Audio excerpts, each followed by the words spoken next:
सभी को नमस्कार। उम्मीद करता हूँ आप सबका अध्ययन बहुत बढ़िया चल रहा होगा। तो बच्चों, आज मैं आपको कहानियों की दुनिया में ले जाने आया हूँ। अक्सर बच्चों को कहते हुए सुना है कि सर ईडियम्स नहीं याद होते। अक्सर बच्चे कहते हैं सर ईडियम्स नहीं याद होते। तो बच्चों, याद करने की ज़रूरत ही नहीं है, ठीक है। अच्छा, एक बात बताइए, आप में से किसको किसको कहानियाँ सुनना पसंद है? जी हाँ, बताइए आप सभी को। तो चलिए, आज मैं आपको ले चलता हूँ ईडियम के साथ इन्हें समझने के लिए कहानियों के दौर में। ठीक है बच्चों, तो आइए स्टार्ट करते हैं आज का सफ़र ईडियम से। ईडियम्स बच्चों, ठीक है, मुहावरे, लोकोक्तियाँ आदि इसको कह सकते हैं आप। चलिए, तो पहला हमारा ईडियम है बच्चों, क्या? Apple of Discord. ठीक है, एप्पल ऑफ डिस्कॉर्ड। ठीक है बच्चों, एक ग्रीक माइथोलॉजी में, ग्रीक पौराणिक धर्मशास्त्र में एक कहानी है। एक देवी थी एरीस। कौन थी बच्चों? एरीस। ठीक है, ये एक गॉडेस थी, देवी थी, और ये अपने आप को बड़ी ब्यूटीफुल मानती थी। और एक बार इन्हें एक शादी में इनवाइट नहीं किया गया, आमंत्रित नहीं किया गया। इन्हें गुस्सा आया। इन्होंने कहा मैं इस शादी को स्पॉइल कर दूंगी, इस विवाह समारोह को मैं तहस नहस कर दूंगी। और इन्होंने क्या किया? इन्होंने एक एप्पल लिया, एक सेब लिया। ये उस वेडिंग में पहुंच जाती हैं और उन्होंने एक सेब लिया और उस सेब में लिख दिया क्या बच्चों? कैलेस्टी। क्या लिखा? कैलेस्टी। कैलेस्टी का मतलब होता है ग्रीक में, क्या होता है बच्चों? For the fairest. क्या होता है बच्चों? फॉर द फेयरेस्ट, माने ये जो सेब है किसके लिए है? सबसे सुंदर जो गॉडेस है, देवी है, उसके लिए है। और उन्होंने उस वेडिंग में क्या किया? उस सेब को उछाल दिया। अब बच्चों, सारी देवियां अपने आप को खूबसूरत ही मानती हैं। सारी देवियां अपने आप को खूबसूरत ही मानती हैं। वो सारी की सारी या देवी क्या किया उन्होंने? वो झपट पड़ी उस सेब को लेने के लिए, एप्पल को लेने के लिए, और इससे क्या हुआ? विवाद बढ़ गया और वो शादी क्या हो गई बच्चों? रुइन हो गई, वो बेकार हो गई। यानी वो एप्पल क्या था बच्चों? एप्पल क्या था? उस सारे के सारे झगड़े की जड़ था। वो सारे के सारे उस झगड़े की जड़ था। यानी एप्पल ऑफ डिस्कार्ड का मतलब होता है बच्चों क्या? Root cause of fight. भैया, झगड़े की जड़, फसाद का जो मेन रीजन है, मेन कारण है, वो होता है क्या? Apple of Discord. ठीक है बच्चों, चलिए अगला है बच्चों एन एक्स टू ग्रिंड। अगला इडियम है बच्चों एन एक्स टू ग्रिंड। ठीक है बच्चों, आपने शायद बेंजामिन फ्रैंकलिन का नाम सुना होगा। He was the founding father of America. America के फाउंडिंग फादर थे बेंजामिन फ्रैंकलिन। जब एक छोटे लड़के थे तो बच्चों उनके पास था क्या? एक ग्रिंड स्टोन। ग्रिंड स्टोन जानते हैं, जिससे हम अक्सर देहात में भी, अपने गाँव में भी क्या करते हैं? अपनी कुल्हाड़ी को, अपनी दराती को, हंसिए को क्या करते हैं? शार्प करते हैं, तीखा करते हैं। तो उनके पास एक पत्थर था, ग्रिंड स्टोन था। ठीक है बच्चों, एक आदमी वहां से गुजरा और उसके पास क्या थी? एक क्या थी बच्चों? एक्स थी, कुल्हाड़ी थी। वो सोच रहा था इस बच्चे के ग्रिंड स्टोन से क्यों न मैं अपनी कुल्हाड़ी को शार्प कर लूं। और इसलिए उसने क्या किया? बेंजामिन फ्रैंकलिन के उस ग्रिंड स्टोन की खूब तारीफ की, खूब झूठी तारीफ किया उसने। और फ्रैंकलिन ने उस तारीफ से खुश होकर के क्या कर दिया बच्चों? उस आदमी की एक्स को शार्प कर दिया। और जब आदमी का काम हो गया तो आदमी उसका उपहास करता हुआ वहां से चला गया। और बाद में बेंजामिन को पता चला कि इस आदमी ने मेरी तारीफ क्यों की थी, क्योंकि उसको ही had a selfish motive to serve, क्योंकि उसके पास अपना पर्पज, उद्देश्य हासिल करने के लिए एक अपना स्वार्थीपूर्ण उद्देश्य था। ठीक है, इसलिए बच्चों वहां से ये इडियम आया है। एंड एक्स टू ग्रीन का मतलब क्या होता है? ए सेल्फिश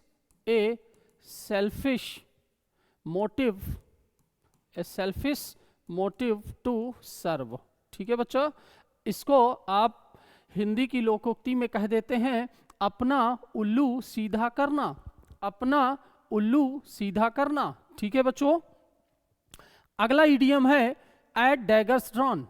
एट डैगर्स ड्रॉन का मतलब क्या होता है? देखिए डैगर्स जो होता है ना अपने आप में क्या होता है बेटे? खंजर। खंजर तो समझते ही होंगे, ठीक है, डैगर है खंजर।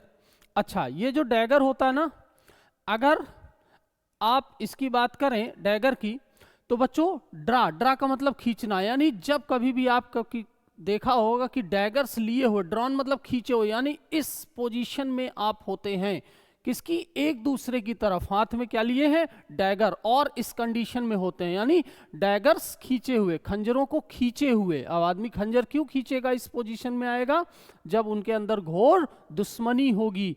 यानी एट डैगर्स ड्रॉन का मतलब क्या होता है बच्चों? ओपन एनिमिटी, ओपन एनिमिटी, एकदम घोर शत्रुता, घोर शत्रुता है ना, खुली दुश्मनी चल रही हो। ठीक है बच्चों, अगला इडियम है एट द 11th आवर। ठीक है बच्चों, एट द 11th आवर। ठीक है बच्चों, एक जमींदार था, ठीक है, एक जमींदार था, वो क्या करता था? वो बहुत अर्ली मॉर्निंग, उसके पास एक वाइन यार्ड था, अंगूर का बगीचा था, और उस अंगूर के बगीचे में काम करने के लिए वो सुबह सुबह बहुत सारे लेबरर्स हायर किया करता था, बहुत सारे मजदूर लेने जाता था। ठीक है, दिन के 12 घंटे काम करने के लिए वो बहुत सारे मजदूरों को ले आता था। लेकिन ऐसा वो एक बार नहीं करता था, वो दिन में कई बार करता था। दिन के 3रे घंटे में, 6वें घंटे में, 9वें घंटे में भी वो मजदूर ले आया करता था। और जो लास्ट ग्रुप वो मजदूरों का लाता था ना, वो कब लाता था? एट द 11th आवर, 11वें घंटे में, यानी 1 घंटा, दिन खत्म होने के 1 घंटा पहले, काम खत्म होने के 1 घंटे पहले वो बहुत सारे मजदूरों को ले आया करता था। ठीक है, बहुत सारे मजदूरों को ले आता था बच्चों, और ऐसी कंडीशन में क्या होता था? काम जब खत्म होने के 1 घंटा बचते थे तो वो दूसरे जो मजदूर होते थे, और सबको बराबर वेतन देता था, बल्कि वो जो लास्ट में आते थे, 1 घंटे शेष रहते ना मजदूर, जो वो आते थे, वो उन्हीं मजदूरों से वो 1-1 दीनार सबको दिया करता था।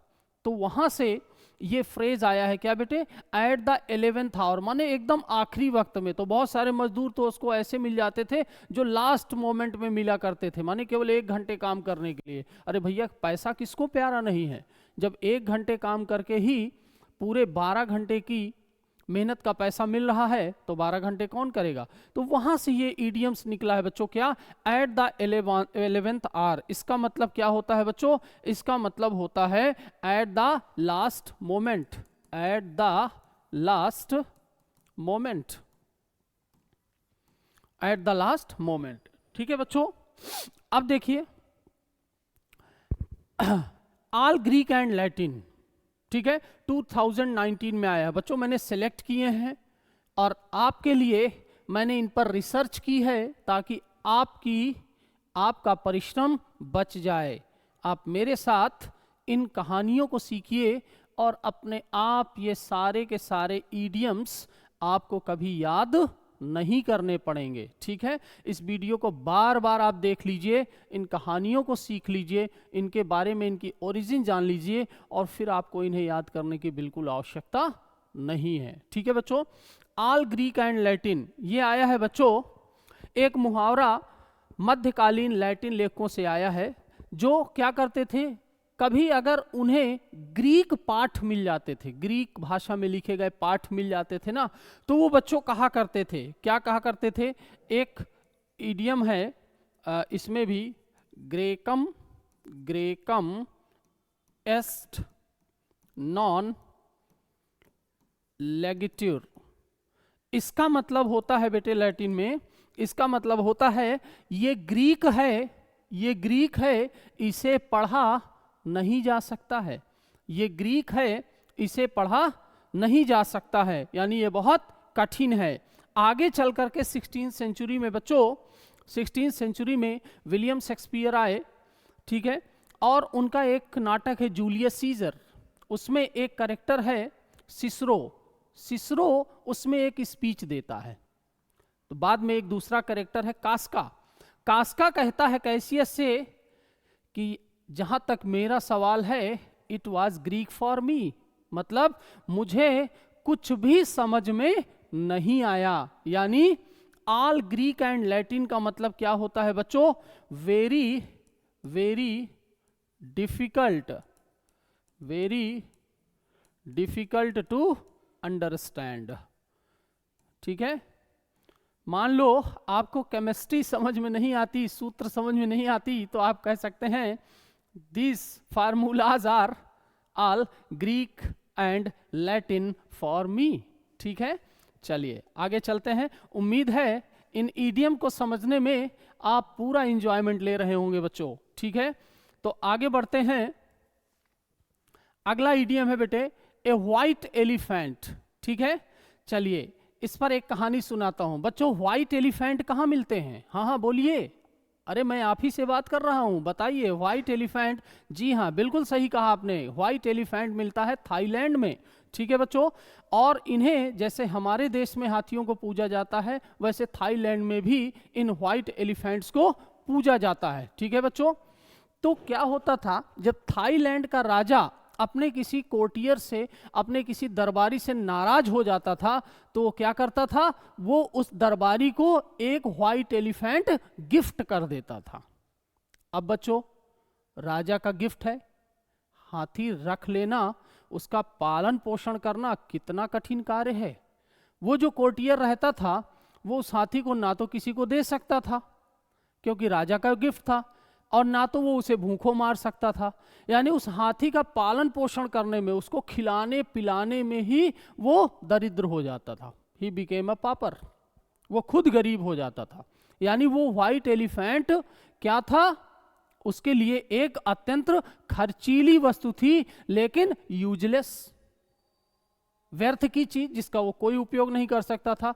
वहां से ये ईडियम आया बच्चों, क्या है व्हाइट एलिफेंट, यानी एक ऐसी वस्तु, ए कॉस्टली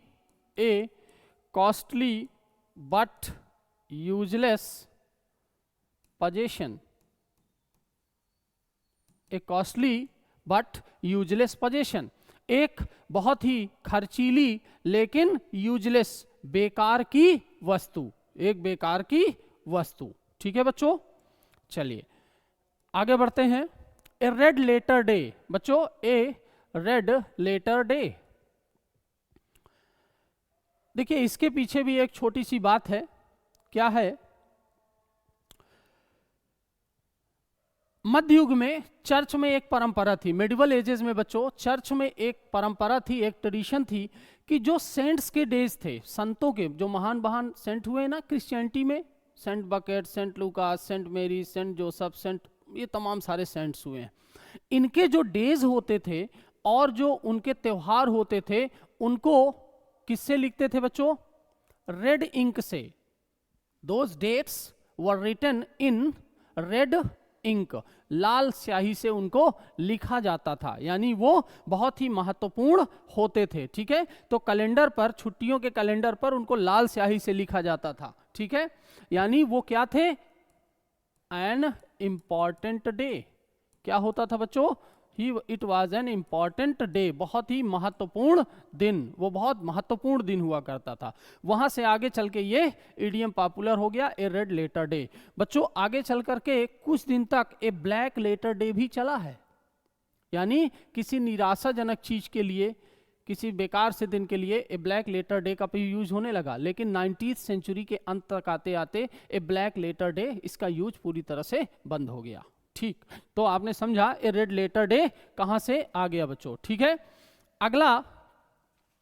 अगली बात करते हैं बच्चों, ए फीदर इन वंस कैप। ठीक है, कुछ बच्चों कुछ यूरोपियन कंट्रीज में, कुछ देशों में और उनके कुछ ट्राइब्स में, जनजातियों में ऐसा होता था कि जब आप दुश्मन के किसी आदमी को मार देते थे, किसे, अपने शत्रु के किसी आदमी को मार देते थे, तो वो लगाते थे अपने कैप में, एक पंख लगा लिया करते थे। और वो जो पंख होता था ना, वो किसका प्रतीक था? That was a symbol of his great achievement कि मैंने दुश्मन के आदमी को मार दिया, तो उसकी उपलब्धि का एक प्रतीक हुआ करता था, ठीक है। बड़े शान की बात, बड़े गौरव की बात हुआ करती थी वो फीदर जब लगा लेते थे, क्योंकि उसने बड़ी अचीवमेंट हासिल की थी।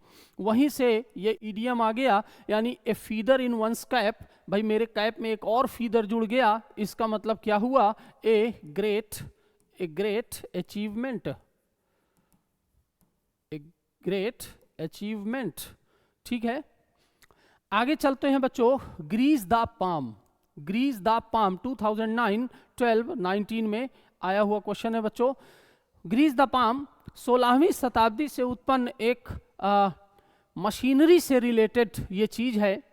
आप देखते होंगे जब आपके घर की सिलाई मशीन खराब हो जाती है या आपके घर का चैनल नहीं खिसकता है बच्चों, तो आप क्या करते हैं, आप उसमें लगाते हैं क्या, ग्रीस, ताकि ये स्मूथली काम कर पाए, आराम से काम कर पाए। इसी तरह बच्चों जब कोई अधिकारी काम नहीं करता तो आप करते हैं उसकी मुट्ठी गरम, ठीक है, आप करते हैं उसकी मुट्ठी गरम ताकि वो उसका फेवर आपको मिल जाए, आपका काम बड़े आसानी से सहूलियत से हो जाए। जैसे ग्रीसिंग करने के बाद मशीन काम करने लगती है ना, वैसे बेटे ये मिलने के बाद लोग भी काम करने लगते हैं, ठीक है। वहां से निकला है ग्रीस द पाम, इसका मतलब रिश्वत देना, टू ब्राइब। क्या होता है बेटे, टू ब्राइब, रिश्वत देना, ठीक है। I think you are enjoying the video, मेरे ख्याल से आप इस वीडियो को एंजॉय कर रहे होंगे और ये सारी बातें बड़े आराम से आप सीख रहे होंगे। याद रखिए इन्हें रटने की जरूरत बिल्कुल भी नहीं है, ठीक है। आगे बच्चों अगला है लॉयंस शेयर। लॉयंस शेयर क्या होता है बच्चों, चलिए ले चलता हूं एक बार फिर से आपको एक कहानी की दुनिया में। बच्चों एक शेर था, ठीक है, ये फीबल से, एक किंवदंती से निकला हुआ है, एक फेबल है, ठीक है ना, जिसमें होता क्या है, एक शेर होता है, उसके साथ 3 और जानवर होते हैं, ठीक है, जिनमें गीदड़ भी होगा, जयकाल, एक भेड़िया भी था, एक फॉक्स, लोमड़ी भी थी। और वो शेर कहता है तुम जा करके शिकार ले आओ, और वो तीनों जानवर जा करके क्या कर लाते हैं, एक शिकार मार लाते हैं। और शिकार मार लाने के बाद उनको उस शिकार को लेकर के उनके बीच आपसी झगड़ा हो जाता है, उनके बीच आपसी झगड़ा चालू हो जाता है, किसको लेकर के, उसके बंटवारे को लेकर के। तो शेर कहता है अच्छा ऐसा करो, तुम इसे 4 भागों में डिवाइड कर दो। और वो उस शिकार को 4 भागों में डिवाइड करते हैं। तो पहला हिस्सा शेर रख लेता है अपना, फिर दूसरा हिस्सा कहता है देखो मैं हूं जंगल का राजा, इसलिए ये एक और हिस्सा मेरा हुआ, 2 हिस्से रख लिए। फिर कहता है देखो मैंने तुम तीनों के बीच इस झगड़े को निपटाने के लिए मध्यस्थता की है, आई एम द आर्बिट्रेटर, मैं मध्यस्थ हूं, इसलिए ये एक हिस्सा मेरा हुआ। यानी शेर उन 4 में से 3 हिस्से रख लेता है और कहता है ऐसा है, अब ये बचा है एक हिस्सा, इसे चुपचाप बांट करके खा लो वरना भाग जाओ। यानी लॉयंस शेयर का मतलब क्या हुआ, बड़ा हिस्सा, मेजर पोर्शन ऑफ एनीथिंग, ठीक है, major portion of anything, major share of anything, major share of anything, किसी भी चीज का एक बड़ा भाग लॉयंस शेयर कहलाता है बच्चों, ठीक है। अच्छा अब नेक्स्ट है ए बोन ऑफ कंटेंशन, ठीक है। ये बच्चों 18th सेंचुरी से ये इडियम्स पॉपुलर हुआ है, 17, 20, 25 में आया हुआ है, ठीक है। ए बोन ऑफ कंटेंशन, ये एक कुत्तों की इमेजरी से निकला हुआ है, ठीक है। अगर कहीं कुत्ते हों, अगर कहीं बहुत सारे कुत्ते हों, उनके बीच में आप एक बोन, एक हड्डी फेंक दीजिए, क्या होगा, सारे कुत्ते उस एक हड्डी को पाने के लिए आपस में भिड़ जाएंगे। यानी वो हड्डी क्या है, सारे के सारे फसाद की जड़। याद करिए पहला idiom an apple of discord, same ये इडियम है, दोनों का अर्थ सेम है, कोई डिफरेंस नहीं बच्चों, बस उसकी ओरिजिन कुछ और है, इसकी ओरिजिन कुछ और है। यानी बोन वो हड्डी जो कंटेंशन माने विवाद का, क्लैश का, है ना, संघर्ष का जो कारण हो, यानी रूट कॉज ऑफ एनीथिंग, किसी भी चीज का रूट कॉज जो कह सकते हैं, ठीक है, root cause of quarrel, root cause of quarrel, किसी भी झगड़े का जो रूट काज है। ठीक है बच्चों, आगे बढ़ते हैं बच्चों। ए ब्लैक शीप, ए ब्लैक शीप क्या है? देखिए होता क्या है 18th सेंचुरी में, क्या है, अंग्रेजी कृषि से, इंग्लिश एग्रीकल्चर से ये ईडम निकला हुआ है बच्चों। होता क्या है कि इंग्लिश एग्रीकल्चर में जो सफ़ेद भेड़ें होती थी, लोग व्हाइट शीप पालते थे, सफ़ेद भेड़ें पाला करते थे, ठीक है। और वो सफ़ेद भेड़ें क्या होती थी, उनका ऊन बहुत अच्छी कीमत पर बिकता था। क्यों? क्योंकि उसका जो ऊन निकलता था ना, वो व्हाइट होने के कारण उसे किसी भी कलर में किया जा सकता था, कोई भी रंग में उसको रंगा जा सकता था। लेकिन कभी कभी ऐसा हो जाता था कि कुछ जेनेटिक प्रॉब्लम के कारण, कुछ जेनेटिक समस्याओं के कारण उन भेड़ों के बीच में कोई एक काली भेड़ जन्म ले लेती थी।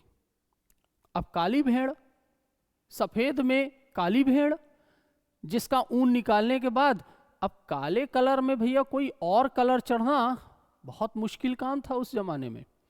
तो वो कम प्राइस में बिका करता था, वो जो काला ऊन था वो कम प्राइस में बिका करता था। इसलिए उस भेड़ को, वो भेड़ कैसी थी, एक अनडिजायरेबल चीज हुआ करती थी। सफेद भेड़ों के बीच में वो जो ब्लैक शीप थी ना, वो अनडिजायरेबल थी, यानी उस ग्रुप में कोई ऐसा हो जो अवांछनीय हो, जो अवांछनीय हो। वहीं से ये ईडम आया है, क्या बच्चों, ए ब्लैक शीप। यानी अगर हम कहें एन, इसका मतलब हुआ क्या बच्चों, एन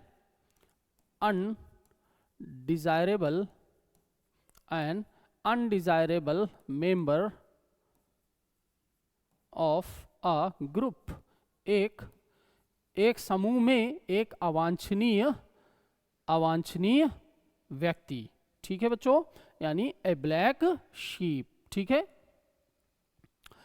आगे चलते हैं बच्चों। ए टर्न कोट, ठीक है, ए टर्न कोट। टर्न कोट क्या होता है? 16वीं शताब्दी के ये उस कस्टम से आया है, उस परंपरा से आया है, जहां पर होता क्या था कि कभी कभी कोई व्यक्ति अपनी असलियत छिपाने के लिए, या अगर उसको अपना पक्ष बदलना होता था, अपना पक्ष बदलना होता था, दूसरे के पक्ष में जाना होता था, अपना दल बदलना होता था, तो वो क्या करता था, अपने कोट को उतार करके उल्टा कर लेता था। क्यों? अपनी आइडेंटिटी छिपाने के लिए, ताकि वो पकड़ा न जाए। यानी वो क्या करता था, विश्वासघात करता था, अपना दल बदल लेता था। ठीक है, खास तौर पर सेनाओं में ऐसा होता था बच्चों। उस जमाने में 18th सेंचुरी में आर्मीज में ऐसा हुआ करता था कि कोई व्यक्ति अपना दल बदल लेता था। ठीक है, तो ये शब्द जो है अक्सर सैन्य विश्वासघात से जुड़ा हुआ होता था। यानी ये टर्न कोट का मतलब आप कह सकते हैं पूरी तरह से अपॉर्चुनिस्ट, अवसरवादी, या आप इसको और हिंदी में समझ सकते हैं दल बदलू। ठीक है, आज हमारे देश के बहुत से नेता क्या हैं, कहने की जरूरत नहीं है। आगे बढ़ते हैं बच्चों, ब्रेक द आइस। ठीक है, ब्रेक द आइस क्या है? ये भी 16th सेंचुरी से ये पॉपुलर हुआ है बेटा ईडियम। ठीक है, 16वीं शताब्दी से। होता क्या है, पहले लोग जाते थे कहाँ, जैसे कहीं समुद्री यात्रा पर नेविगेशंस में जाते थे, अगर कहीं साउथ पोल नॉर्थ पोल की तरफ चले जाएं तो समुद्र में बर्फ मिला करती थी जो जम जाती थी।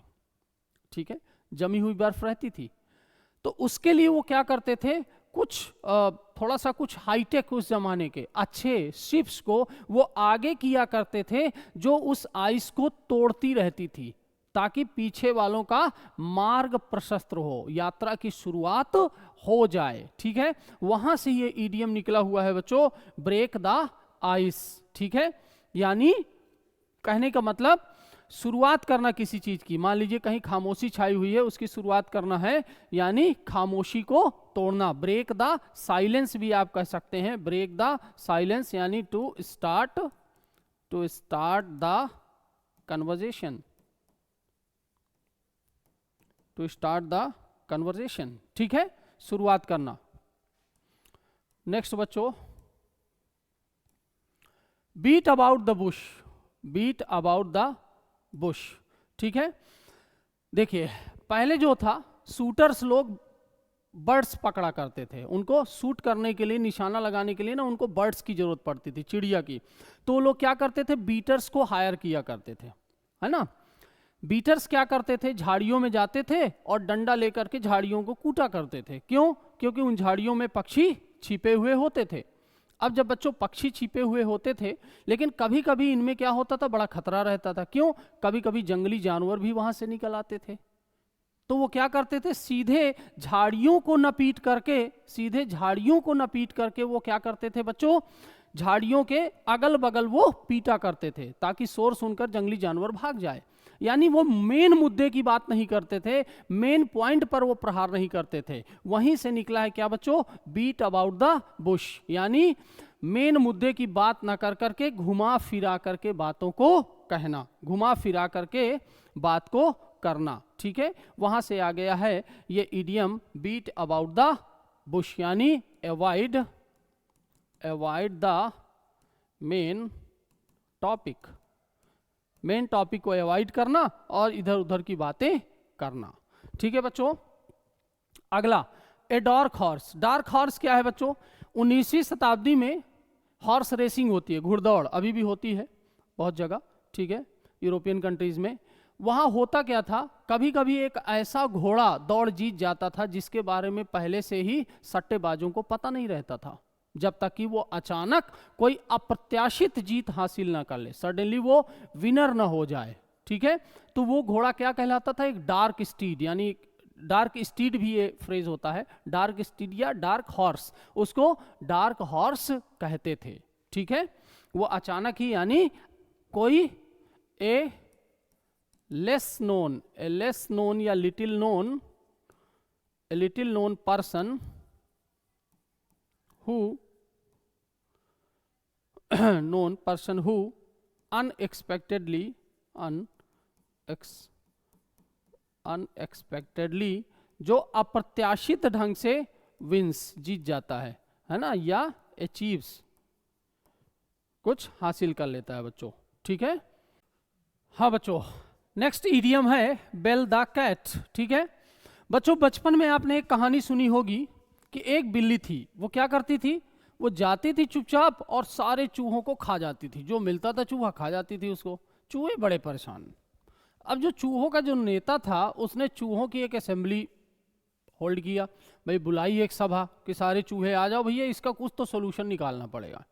अब सारे चूहे एकत्रित हो गए, जो उनमें से बड़े बुजुर्ग चूहे थे ना, उन्होंने अपना अपना खूब मंतव्य दिया, और लास्ट में एक बुजुर्ग चूहे ने सलाह दिया, क्या, क्यों ना हम बिल्ली के गले में घंटी बांध दें। अगर हम बिल्ली के गले में घंटी बांध देंगे तो जब बिल्ली आएगी दूर से तो हमें सुनाई देगा, और we shall enter our holes, तो हम चुपचाप अपने बिल में घुस जाएंगे, बिल्ली हमें पाएगी नहीं। सबने बड़ी ताली बजाई कि भैया ठीक है, बहुत बढ़िया बहुत बढ़िया बहुत बढ़िया। प्रस्ताव पारित हो गया असेंबली में। लेकिन प्रॉब्लम ये थी कि who will bell the cat, कि भैया बिल्ली के गले में घंटी बांधेगा कौन। यानी बिल्ली के गले में घंटी बांधना अपने आप में एक खतरा है, और इस खतरे में अगुआ कौन बनेगा, who will lead the danger, इस खतरे को लीड कौन करेगा। वहां से ये इडियम आया है बच्चों, बेल द कैट। इसका मतलब टू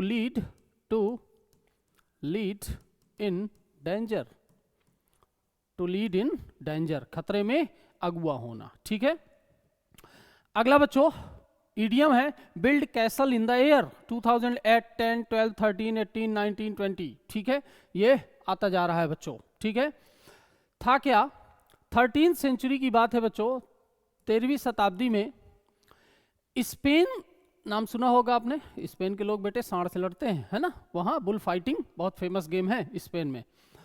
स्पेन का जो कुछ हिस्सा था वो मूरों के कब्जे में था। ठीक है, अब था क्या कि जो फ्रांस का जो अभिजात्य वर्ग था, वहां का कुलीन वर्ग था ना, वहां उस हिस्से में वो एक कैसल बनाना चाहते थे, वो एक महल बनाना चाहते थे, लेकिन ये संभव नहीं हो पा रहा था क्योंकि वहां मूरों का कब्जा था।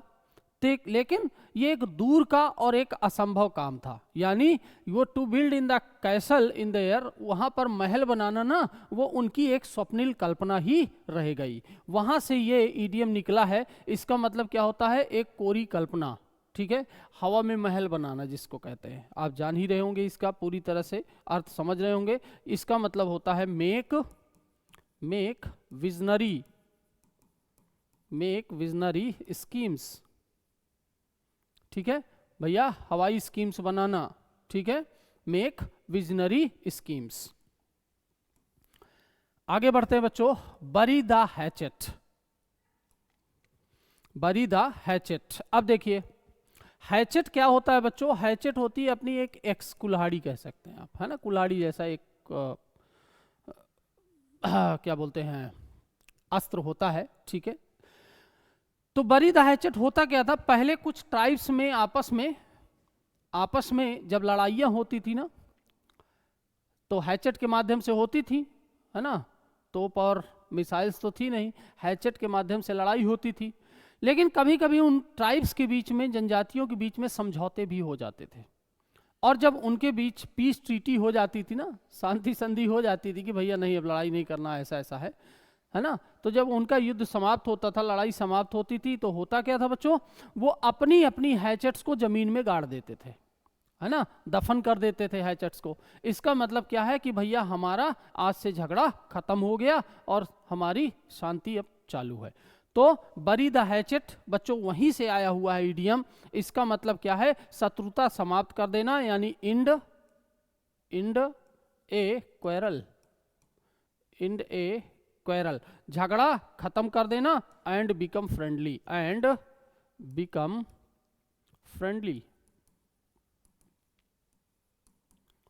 ठीक है, एंड बिकम फ्रेंडली। हाँ, अब देखिए बच्चों अगला जो है क्रोकोडाइल्स टीयर्स, ठीक है।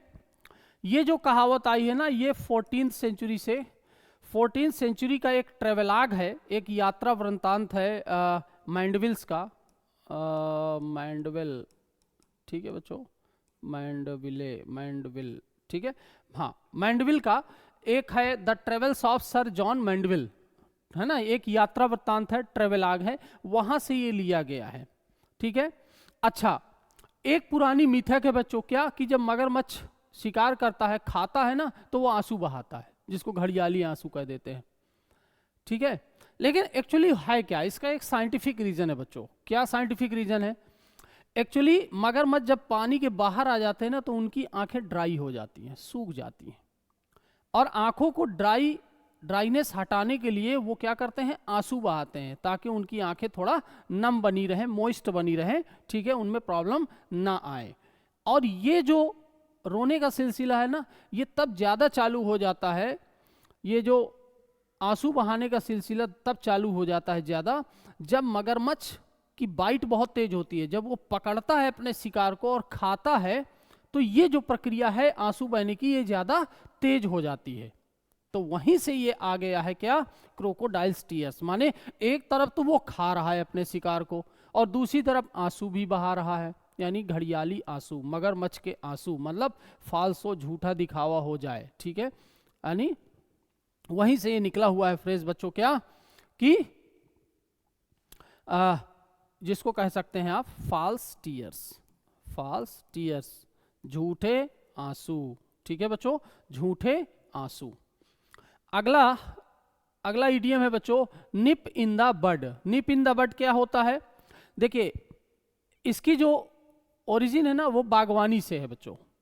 होता क्या है, गार्डनिंग में हम करते क्या हैं, गार्डनिंग में हम अक्सर क्या करते हैं, कलियों को पिंच कर देते हैं, हटा देते हैं। निप का मतलब कुतर देना, हटा देना, ठीक है, ताकि अनवांटेड ब्रांचेस ना निकलें, अनवांटेड शाखाएं और पत्तियां ना निकलें, ठीक है, और हमारा पौधा अच्छा बना रहे, ठीक ठाक बना रहे, ठीक है, अवांछनीय वृद्धि ना हो पौधे की, है ना, फूल आने से रोकने के लिए पौधों की कलियों को हम तोड़ देते हैं, ठीक है।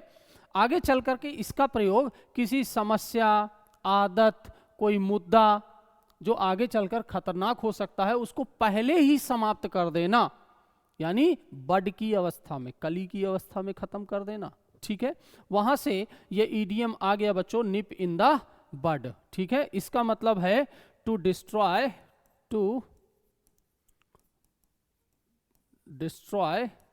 इन द वेरी बिगिनिंग। ठीक है, आरंभिक अवस्था में ही किसी चीज को खत्म कर देना, किसी समस्या को या कोई और चीज को शुरुआत में ही खत्म कर देना। आगे चलते हैं बच्चों, ए क्विक्सोटिक प्रोजेक्ट। ठीक है बच्चों, एक स्पेनिश राइटर हैं, स्पेन के राइटर हैं सर्वेंटीज राइटर हैं। इनका एक नॉवेल है, उपन्यास है बच्चों, Don Quixote. QUIXOTE, Don Quixote. ठीक है बच्चों, और डॉन क्विक्सोट जो है इनका मेन पात्र भी है, डॉन क्विक्सोट डी ला माशा, ये पूरा नाम है इस कैरेक्टर का।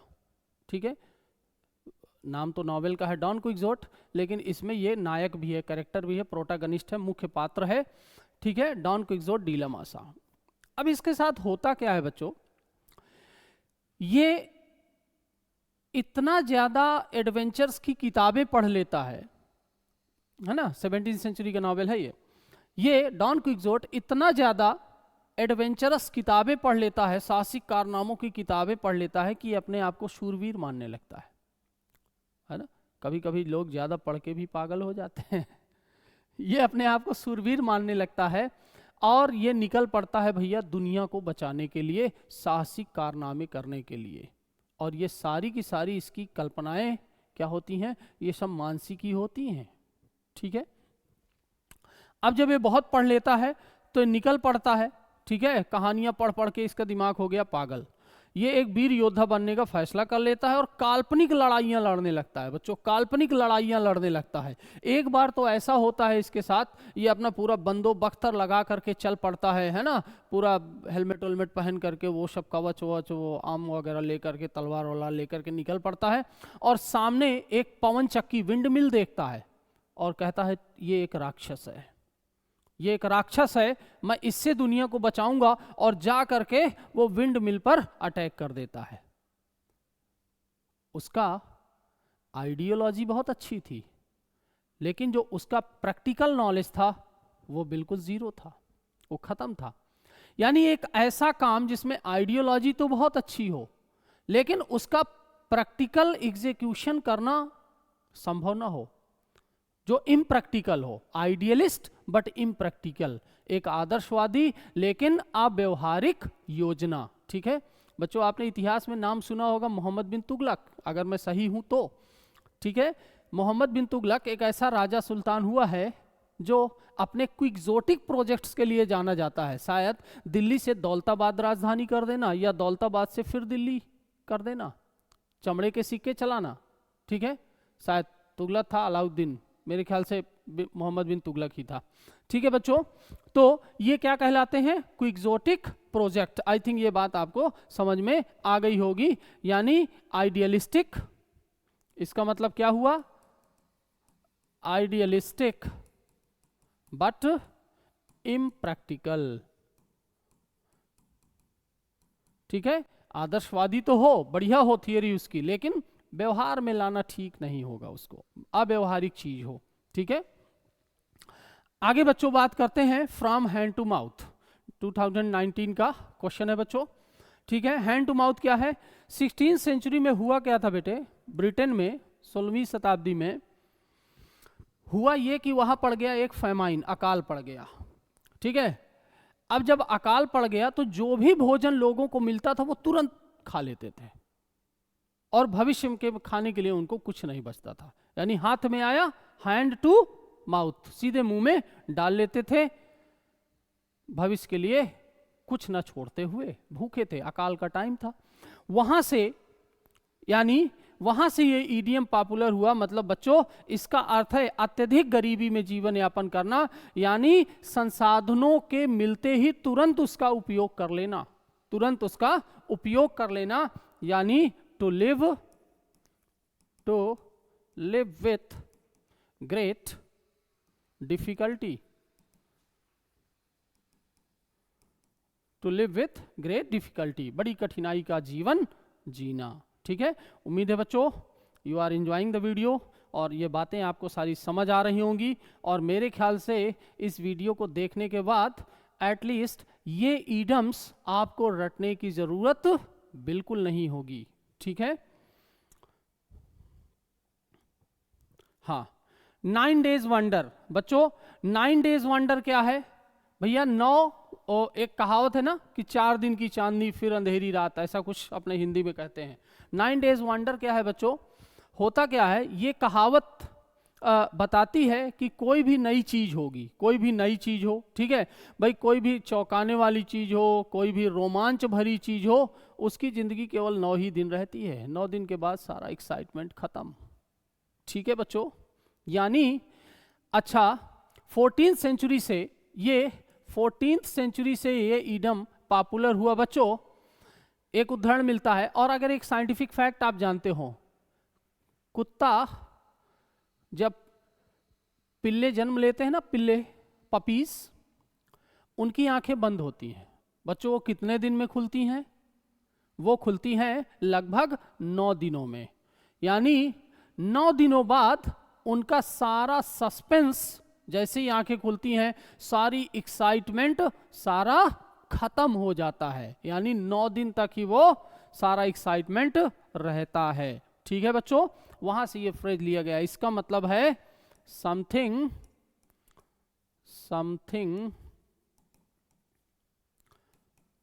That causes excitement, just a minute, something that causes excitement, भैया कुछ ऐसा जो एक्साइटमेंट लाए फॉर ए शॉर्ट टाइम, केवल एक थोड़े से समय के लिए। ठीक है, थोड़े से समय के लिए। जैसे ही 9 दिन बाद आंखें खुली, सारा सस्पेंस खत्म, सारा एक्साइटमेंट खत्म। उसके पहले आंखें बंद है, पता नहीं दुनिया कैसी है, मैं कहाँ हूं, कौन क्या है। ठीक है, चलिए विन लॉरेल्स बच्चों, विन लॉरेल्स होता क्या था? पहले ग्रीक और रोमन परंपराओं में जब कोई व्यक्ति युद्ध जीतता था, कोई प्रतियोगिता जीतता था, ठीक है, ऐसे ही तमाम सारी जो कंपटीशंस जीता करता था, उन्हें लॉरेल की पत्तियों और ब्रांचेस का एक माला उनके सर पर पहनाया जाता था। ठीक है, वो लॉरेल की पत्तियां अपने आप में विक्टोरियस पर्सन का प्रतीक होती थी, विक्ट्री का प्रतीक होती थी, एक अचीवमेंट का, एक उपलब्धि का प्रतीक होती थी बच्चों, सम्मान, विजय और उच्च उपलब्धि का प्रतीक होती थी। यानी लॉरेल जीतना, इसका मतलब क्या हो गया? विन अचीवमेंट, कोई भी, या to gain honour, gain honour. ठीक है बच्चों, कभी कभी ओलंपिक्स में भी ऐसा करते हैं। ठीक है, लॉरेल की पत्तियां अपने आप में प्रतीक होती हैं विजय का, विक्ट्री का। नेक्स्ट बच्चों, dog in the manger, dog in the manger, ये भी बच्चों एक कहानी से आया हुआ है। ठीक है, एक मुहावरा है, एक ग्रीक फेबल से निकला हुआ है। एक फेबल, फेबल जानते हैं ना, जहां जानवरों के माध्यम से कोई मॉरल लेसन दिया जाए, स्टोरी, उसको फेबल कहते हैं। तो बच्चों ये एक ग्रीक फेबल से निकला हुआ है। इसके अनुसार था क्या, एक कुत्ता एक बार एक नांद में गिर गया। नांद बच्चों समझ रहे हो, एक ये फीडिंग ट्रफ है ना, अक्सर गांव में देखते होंगे सीमेंट का या फिर मिट्टी का नांद, या जिसको हम हौदा बोल देते हैं, है ना भैया, अपने यहाँ तो उसको हौदा ही बोलते हैं, नांद, जिसमें जानवर चारा खाते हैं, एक फीडिंग ट्रफ। तो एक कुत्ता उसमें यहाँ गिर जाता है। ठीक है, ये कुत्ता गिर गया, अब उसमें चारा रखा हुआ है, ठीक है, उसमें चारा भरा हुआ है। अब जब भी कोई बैल आता है, झांकता है, चारा खाने का प्रयास करता है, कोई घोड़ा चारा खाने का प्रयास करता है, तो कुत्ता उसके ऊपर भौंकता है, उसको काटता है। मतलब ये बच्चों कि ना तो वो खुद चारा खा सकता है और ना किसी और को खाने देता है। यानी anything, something that you yourself can not use and nor you let the others use it. ना तो भैया आप खुद खा रहे हैं और ना दूसरे को खाने दे रहे हैं। तो वो ऐसे व्यक्ति को जो ऐसा काम करता है उसे हम कह देते हैं डॉग इन द मैंजर। क्या कह देते हैं बच्चों? Dog in the manger. यानी a person, a person who does not let others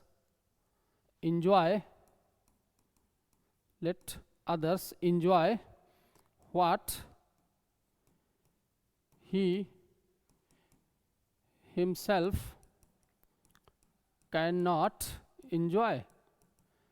भैया एक ऐसा व्यक्ति जो दूसरों को उन चीजों का आनंद न लेने दे जिन चीजों को वो स्वयं आनंद नहीं ले सकता।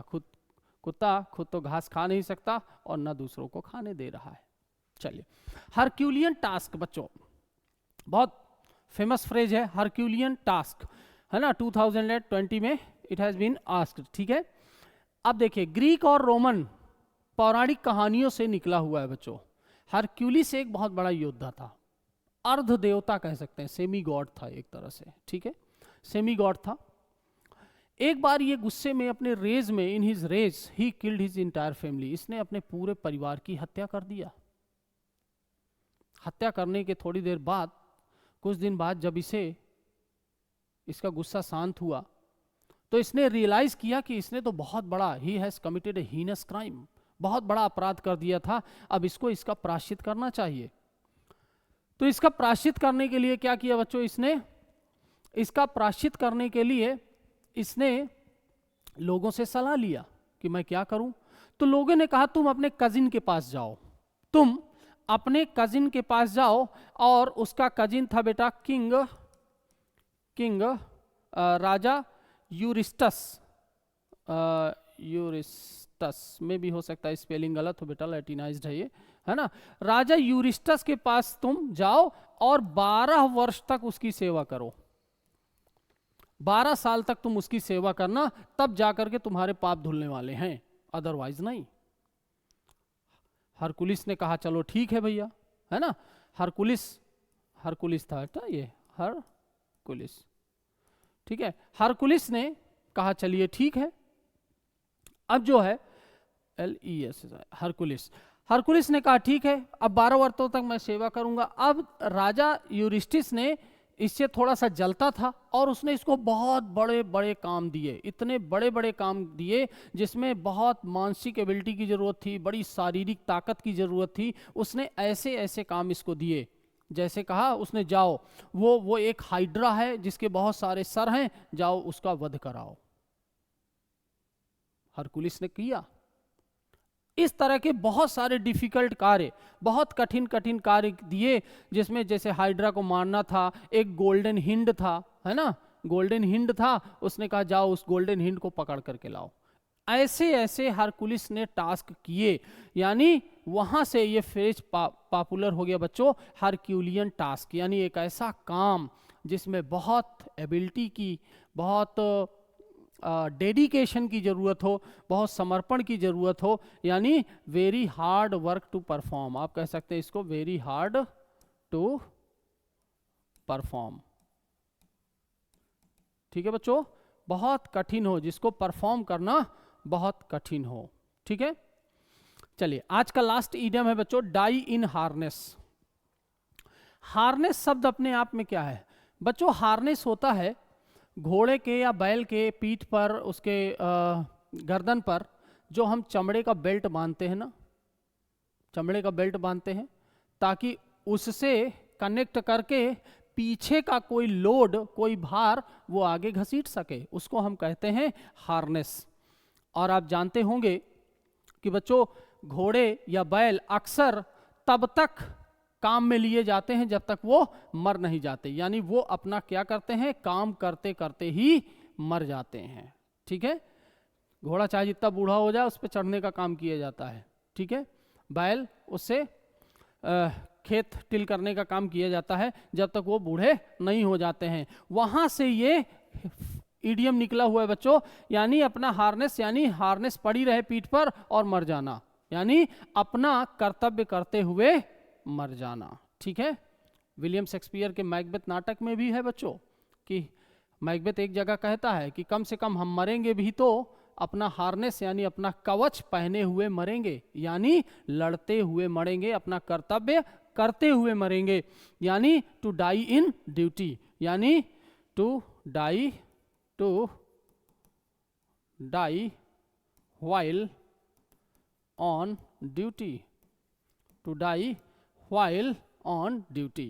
ठीक है बच्चों, तो मैं उम्मीद करता हूं कि जो भी ईडम्स मैंने आज आपको कवर किए हैं ये सारे के सारे आपको बहुत अच्छे तरीके से समझ में आ गए होंगे, और मैं उम्मीद करता हूं कि बिल्कुल इन्हें रटने की ज़रूरत नहीं है। इस वीडियो को 2-3 बार देख लीजिए, जब ये सारी स्टोरीज आप क्लियर हो जाएंगी आपको, तो ये इनका अर्थ भी आपको अपने आप आ जाएगा। ठीक है, और हाँ, एक काम आप नहीं करते, आप कमेंट बिल्कुल नहीं करते कि क्या ये बातें आपको समझ आ रही हैं या नहीं आ रही। याद रखिए, आपका लाइक और कमेंट मेरे लिए मोटिवेशन है, जो मुझे और अच्छे कंटेंट आपको देने के लिए प्रेरित करता है। इसलिए बच्चों, इन सारी बातों को सीखिए। ठीक है, मैं आप ही के लिए आया हुआ हूँ। ठीक है, आप ही को चीज़ें आपके लिए आसान करने के लिए है, इसलिए कृपया कमेंट जरूर करिए, और किसी भी बच्चे को कहीं भी इंग्लिश में किसी भी टॉपिक पर प्रॉब्लम हो तो आप कमेंट करके करिए। I will try to do my best. I am with you. Thank you for watching me. Okay, coming soon, जल्दी आ रहा हूँ।